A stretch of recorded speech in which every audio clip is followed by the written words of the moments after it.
પાટણ જૈન મંડળ સંચાલિત Pradeep college of લો પાટણ દ્વારા વિદ્યાર્થીઓને લોકશાહી પ્રક્રિયા અંગે પ્રત્યક્ષ અનુભવ મળે તે હેતુસર ગુજરાત વિધાનસભા ગાંધીનગરની શૈક્ષણિક મુલાકાતનું આયોજન કરવામાં આવ્યું હતું.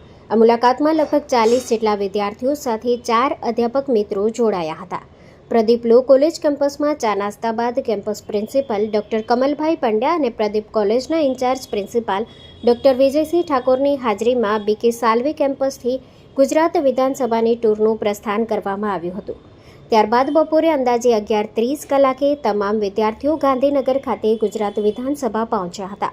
આ પ્રસંગે પાટણના ધારાસભ્ય ડોક્ટર કિરીટભાઈ પટેલે વિદ્યાર્થીઓને મુખ્યમંત્રીની ઓફિસ, કેબિનેટ કક્ષાના મંત્રીઓની ઓફિસ, રાજ્ય કક્ષાના મંત્રીઓની ઓફિસ તેમજ વિરોધ પક્ષના નેતાઓની ઓફિસ સહિત સચિવાલયની કામગીરી અંગે વિગતવાર માહિતી આપી હતી. સાથે જ જનપ્રતિનિધિઓ દ્વારા પ્રજાના પ્રશ્નો કેવી રીતે ઉકેલવામાં આવે છે તે અંગે પણ વિદ્યાર્થીઓને માર્ગદર્શન આપવામાં આવ્યું હતું. Story report by VK. Dabhani.